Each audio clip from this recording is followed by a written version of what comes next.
introduce all of you along the way. We've got executive producer Greg Walker, Brenton Thwaites, who plays Dick Grayson, Tegan Croft, who plays Rachel, Anna Jope, who plays Corey Anders, Ryan Potter, who plays Gar Logan, Alan Richson, who plays Hank Hall, Minka Kelly, who plays Dawn Granger, our new guy, Joshua Orpin, who plays Connor, and Connor Leslie, who plays Donna, and then Curran Walters, who plays Jason Todd, and Damaris Lewis, who's coming in as Blackfire. Greg, when you got your hands on this property, what was your first idea to do with this? Because in the comic books, it can be a little lighthearted. The idea was to take, the Perez Wolfman comics and really live in a world where, there's been 25, 30 years of superhero movies since then, and the world has changed. And we wanted to put this in a real psychologically and emotionally grounded universe. You guys got like the thumbs up from Marv Wolfman. He's been in the writer's room too. It's been amazing. He comes around and, we'll hang out and talk about what it was like to write the books and give, he loves the show. He watches every episode, and he's still close with Jeff Johns. So we get the feedback from him, and he's really happy. We've got a list of some fan favorite moments. We're going to kick off with my choice because I'm the moderator and I get to say that. And there were so many that I wanted to pick because there's so many great moments along these first two seasons. But the one I went with was Dawn taking down the meth lab in the second episode of season 2. Because I love this because it's so dark. It's so much shadows and just outlines. And then there's this humor, and it has this great button at the end. But my favorite thing about it is that Dawn is probably the least like her superhero character. Like outside of the uniform, she's mild and she's measured and she's got this soft way about it. Like I kind of want her to become like the team's therapist, because she seems to like really get it. Like she understands what's going on here. So let's look at this shot, this sequence from the episode Rose. What the was that?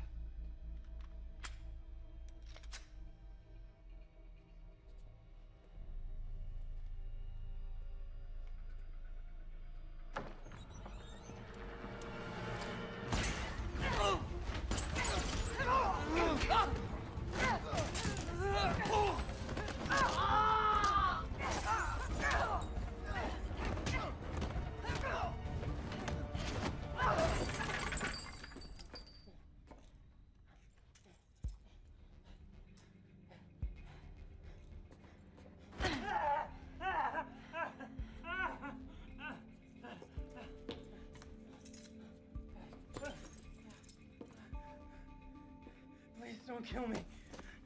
Where's your phone? This is 911. What's your emergency? There's a meth lab at 2751 Hollister Lane. It's being run by 3 complete dip. 3 complete dip. So, you better have someone come down and arrest us. Thank you for your time. Your mother would be very proud.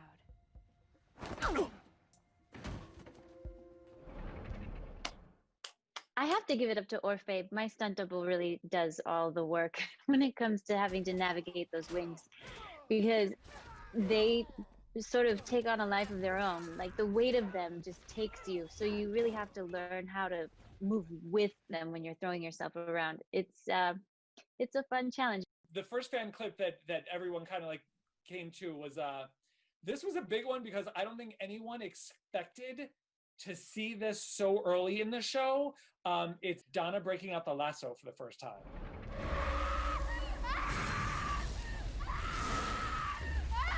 Stop hurting her! Corey!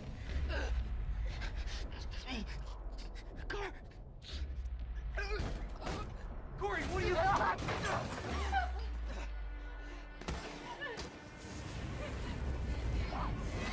Stop!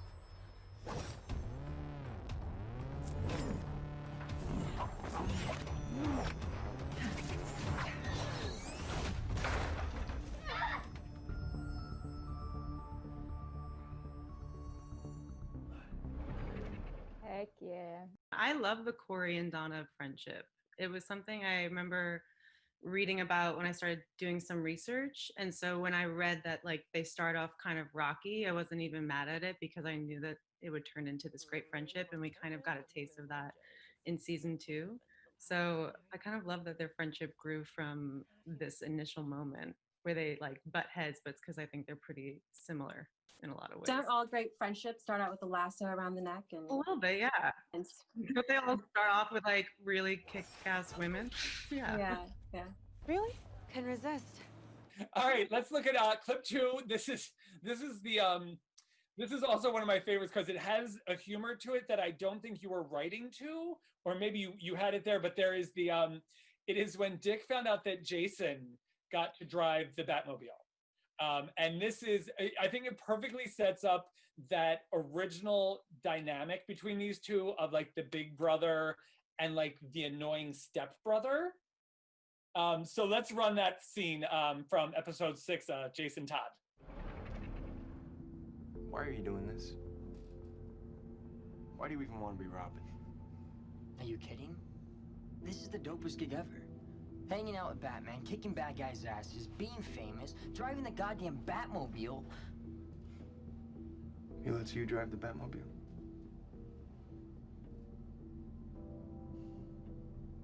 Wouldn't you rather have your own name? Like Sparrow or Blue Jay for Jason? No. The whole point is being Robin. Batman needs Robin. Why do you think it makes us wear those lame colors? Because we're drawing fire. Look over here! And boom. The bat lands and starts trashing ass.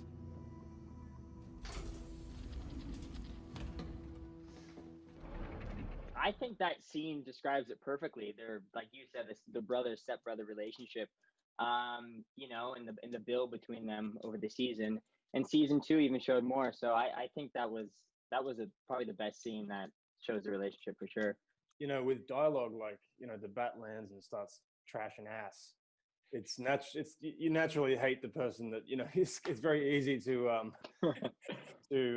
act like you're annoyed.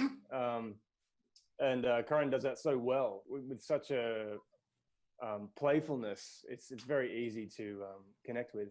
I think that Dick is, you know, he's annoyed by that and he's frustrated by this kid, but essentially takes on the role of mentor and tries to inspire him to be, you know, to believe in the same things that he does and to fight crime in the way that Dick is learning to fight crime.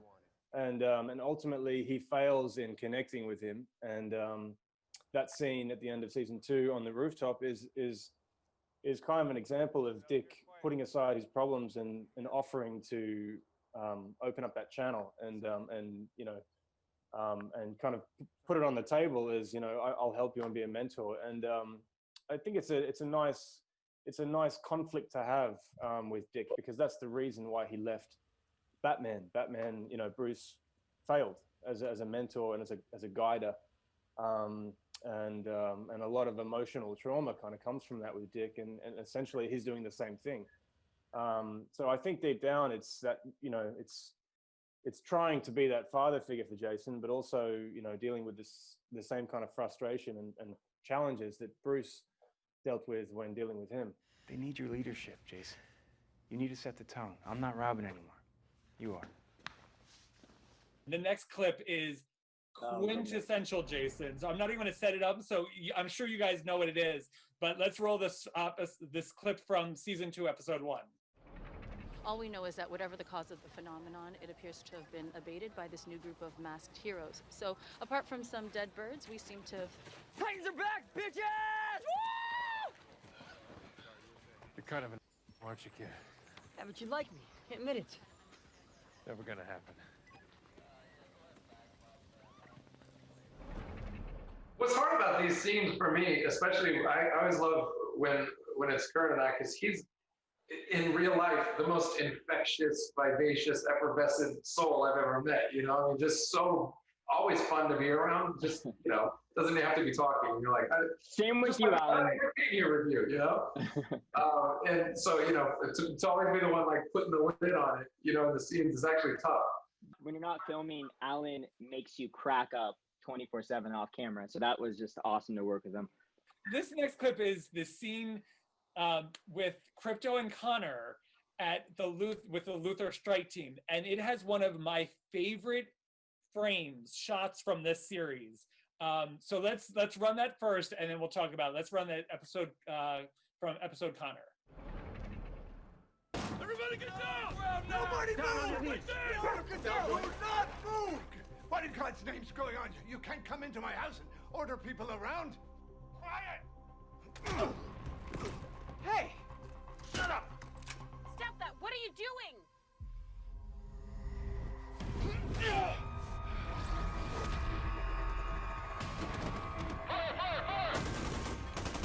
What? No, stop that!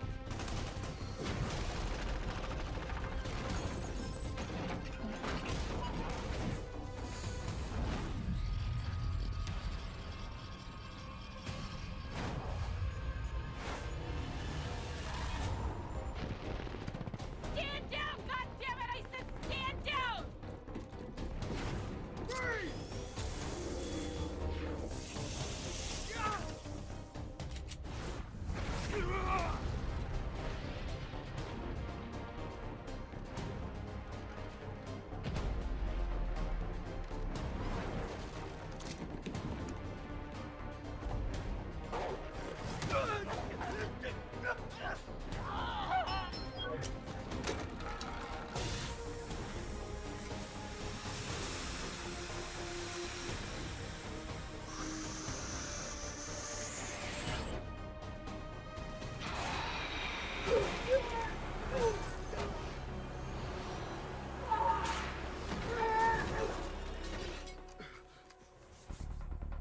Subject targeted. Firing.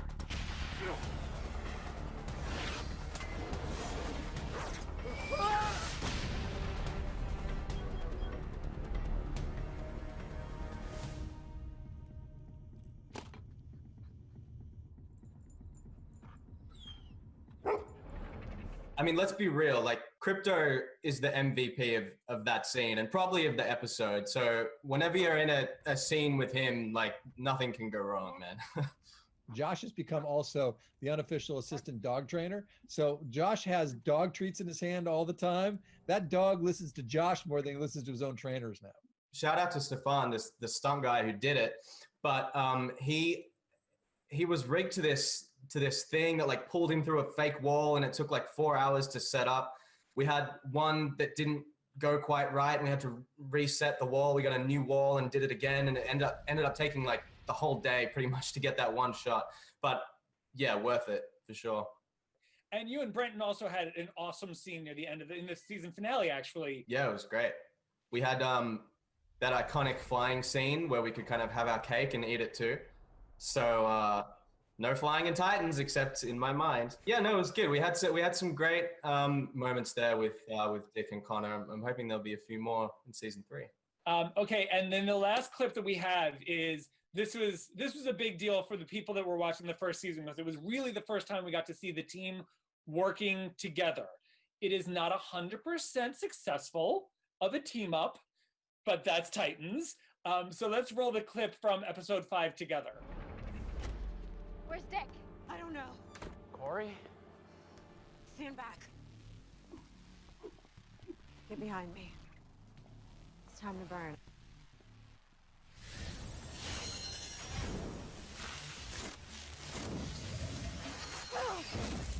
Night.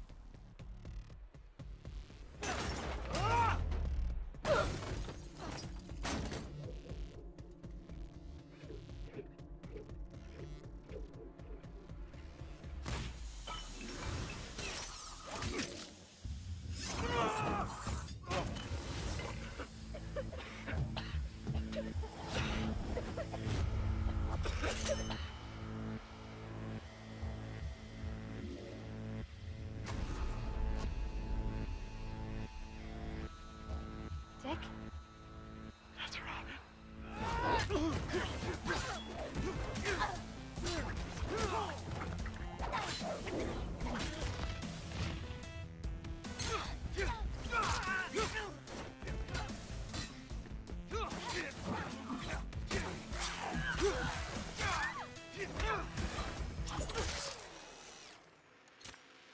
You should put your toys away when you're finished with them.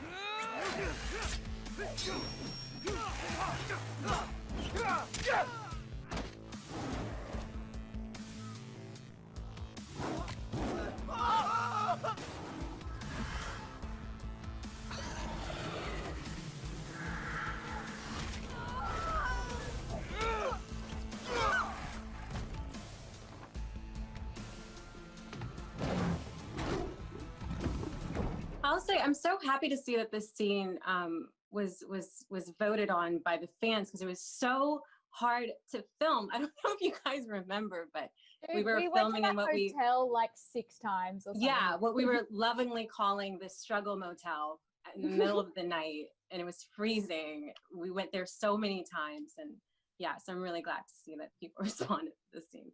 It was super exciting for me because I'd worked with everybody individually and I loved everybody, and I was super excited to have everyone all together in the same scene. It was a really fun night, even if it was really freezing. And shout out to the nuclear family. They were so dope. They're like my favorite. Amazing. Pitch perfect. Damaris, we got a couple tastes of you at the end of last season, but now you're coming in full-fledged. Like, you're not just going to be a hologram. You're not going to be taking over characters. You're coming in, but I'm not completely sold on her being all evil. It's funny you say that because the villain, you know, I think the villain is generally always my favorite character in a lot of movies because there's a reason why that they're a villain. And I'm excited to see especially what gets cooked up for our duality, I would say, especially like with Corey being of the same, I guess, blood or whatever we have on our planet, and but with different ability. So I think it's going to be really interesting seeing what happens. I'm coming for you. Good. Will we see Blackfire and Starfire as like what they were as sisters before this whole beef?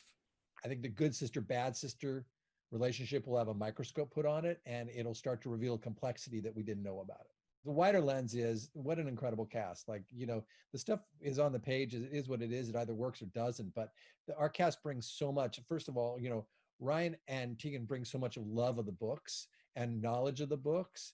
So coming in, they understand the kind of nuances with these characters and the ways to connect. I'm so grateful for it because they bring a complexity that's sometimes not. I mean, it's just surprising because sometimes it's on the page, but it needs a lot of help.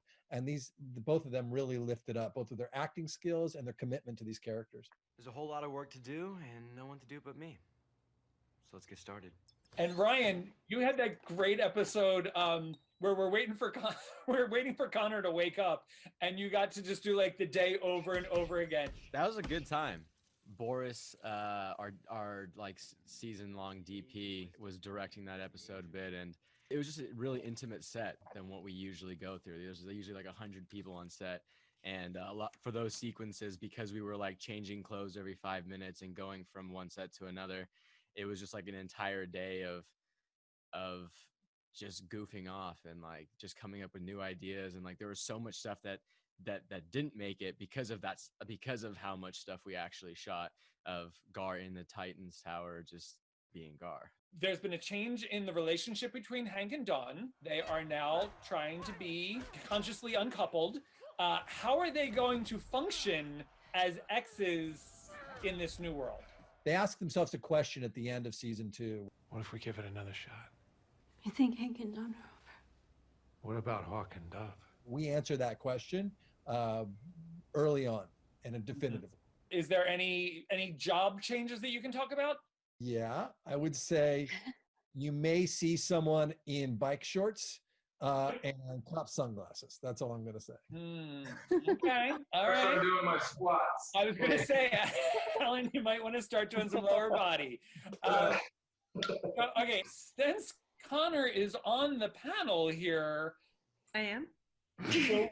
What can you tell us, Greg? Yeah, Greg. What is the question? Well, I mean, a lot of times if someone's been killed on a show, they don't come back for the panel. It's true, but there are ways that we can kind of skirt some of the kind of normal life and death rules that are, you know, for those of us who are kind of more, you know, human bound. So we've got some exciting opportunities and stories ahead for Donna Troy and for Rachel and the whole, whole perhaps underworld we may like go into and see what it's like as a transition stage. DC Comics loves a Lazarus Pit. Yeah, they really do. They really do. I can have no comment about that. Okay, well then I want to ask, is the way Donna died going to affect how she might live? Absolutely. Okay, all right. I felt that was a very specific choice to kill her off that way. Connor, what were you going to say? Nothing. Okay. Will Blackfire meet the rest of her friends? Because I need to know what she thinks of this group. Oh yeah, she's going to have a room in Wayne Manor. Get ready. It's going to. No, wait, seriously? It's going to mix things up. Yeah. Oh my God, I love this. This season, we're going to bring up a new villain. And it's a villain, if you've watched the show, you know that Jason Todd's had a rough run and he had a falling out with the Titans. And it didn't end well. And even the Titans, as they kind of reunited as a team, were absent one member at the end who rode away on a motorcycle and had a fallout. And, there's that African proverb, if something along the lines, the child who is not embraced by the village will burn it down to feel its warmth. And that child comes back in the form of Red Hood. Wow. Wow. All right, Karen, how do you feel about that? All right. Yeah, I'm very excited, obviously. And I feel some pressure, but I'm ready to take it on 100%. So and I'm very excited. I've been wanting this for a while now. So we've got some fan questions, and I want to get to these. Sarah from the USA wants to know, how would you describe the tone of season 3? I think that in the world we live in right now, especially in the way that Titans can be, where we have beaten ourselves up for our past sins. And it's nice to be liberated. We have a character early on in the form of Dove who's going to kind of point the direction that we should go. And it takes us a long time to follow her advice. The big change is our team goes to Gotham. And there's a whole new set of challenges that lie and wait for us in Gotham. Gotham is filled with iconic characters. Who can you tell us that we might meet along the way? Oh, well, we've got a big one coming up in Dr. Jonathan Crane, also known as Scarecrow. Yeah.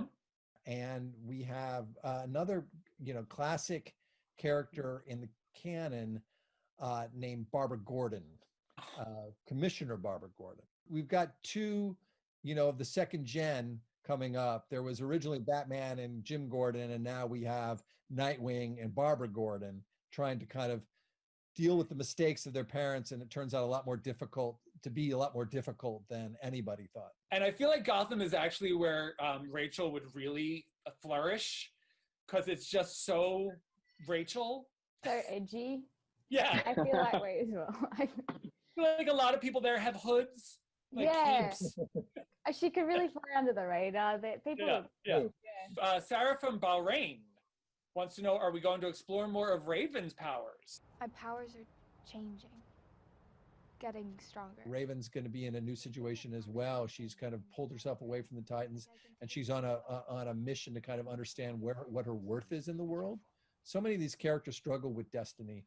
Why am I here? Why am I a superhero? What am I doing? What's the point of it? And this is a season that a lot of people have to really ask that question and get. Some of the answers are hard, but the ultimately answers end to, I think, they find important answers that are part of the journey. Jaden from the Netherlands, can Crypto get puppies? Well, I mean, there's a biological reality here. I don't even know Crypto's gender. Right? I don't. Yeah. Josh, I gotta throw that one to you. Your Crypto's a better. Well, I can't believe this leaked, but that is a huge plot point of season 3, Crypto becoming a dad. Great. I mean, everyone else has dad problems on this show. Yeah. Yeah. Why not Crypto? Right. Andre from Brazil wants to know, Brenton, which suit was your favorite to wear, the Robin or the Nightwing suit? I'd have to say the Nightwing suit is my favorite to wear. It's a lot easier to fight in. It's a little bit more comfortable. It looks cool. We usually shoot in that costume at night. So, it lit up. It looks really cool.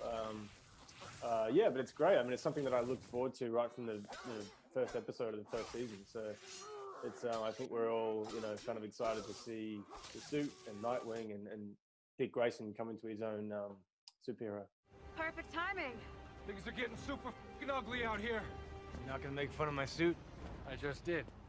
As you started to put together season 3, you talked about, you've built this family out. Is that something that you hope to really dig deeper into? Because sometimes the threat is to tear them apart more. We've torn them apart a lot. So it's not so much about tearing apart. It's just basically about the struggle to stay together and to do something great. to do something greater than the sum of its parts. Really, that's where we want to go. Again, it's kind of leaning towards optimism and chance and hope and possibility. Cannot wait to see what comes up in season 3. I want to thank you all and congratulations on an awesome run so far. Thank you so much.